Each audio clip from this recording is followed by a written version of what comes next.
What's going on, Team MG? So back with a popular demand video that I've been asking a lot. What do I do? I know that part of the Respect series is flexing in motion, but I have a resistant horse. What do I do? So here to demonstrate that with me today is Surprise. Surprise is an awesome specimen to look at, but he likes to dump his little teenage owner whenever he gets a chance, and it's all because he's too sticky in the head. So we're going to look to soften him up. So the idea of flexing in motion is that we're disconnecting his head from his body so that we can move his body better and have better control of him. But a lot of horses, once they get their feet moving, the steering wheel doesn't work. That's the equivalent of mashing on the gas and the steering wheel locking up. You would not drive that vehicle. But people drive a horse like that all day, every day, all over the world. And they don't know when they run into trouble. So that flexing in motion is very important for us to understand, hey, we really do have control. When we go and we do ridiculous things like the Thunderdome or sword fighting or playing soccer or go to the obstacle course where they get spooked, we need to know just because his feet are moving that we have control of his face. The fact that he tries to buck people off and crow hop people off is just a testament that we don't have enough control of his face.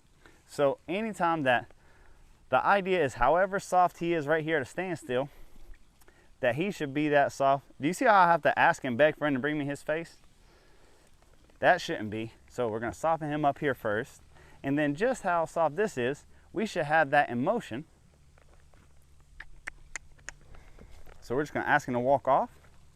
And think about your hands down by your thighs. One hand comes up to your hip.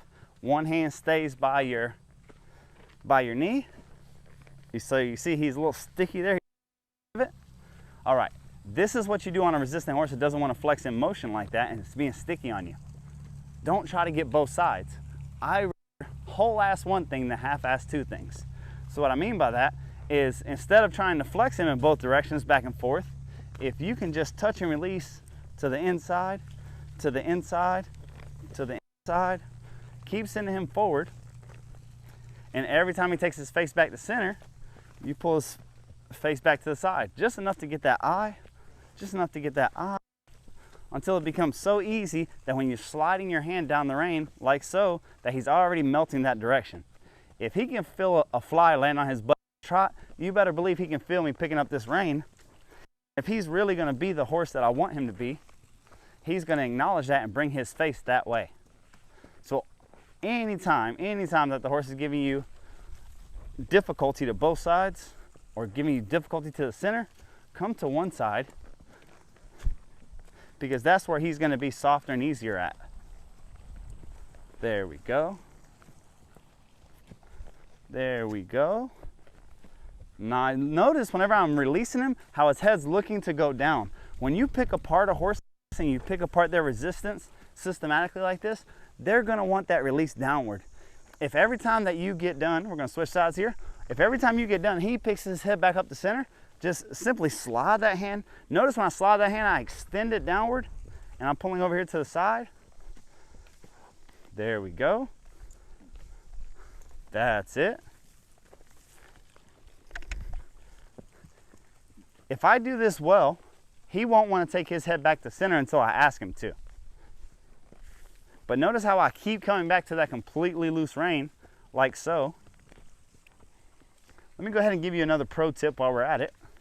If you have a horse that's really not giving, reach down here, pull this clip off of the center, and come right up here to the top. When you pull here from the center, this is where I like to start, basically it's like a snaffle and it just pushes the other side.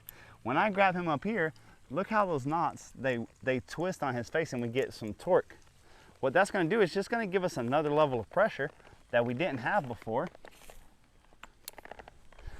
So now when I do the same thing, instead of just pushing on, because that's what happens when you pull on a snaffle, what you're really doing, you pull the left rein, but that's not what happens. What happens is the right side of their face gets pushed. Whenever I bring the reins up higher on his nose like that, look how just touching the rein makes him want to look into that rein. That's what we want to see. And then we just look for the same thing. We start trotting him. I just look for the same thing.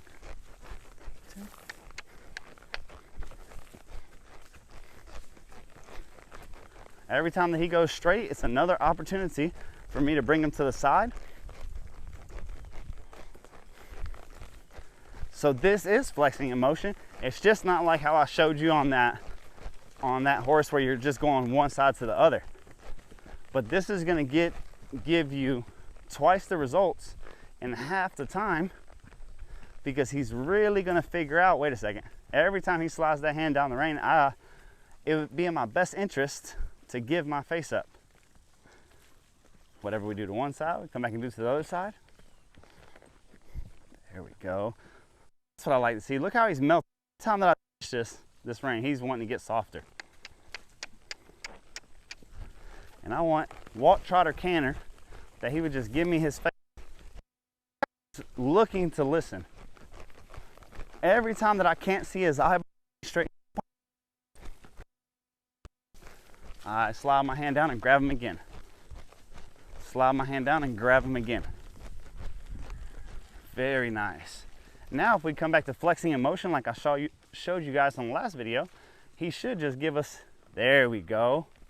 He's softer now than he was whenever we first got on. And that's the kind of steering wheel we're looking for.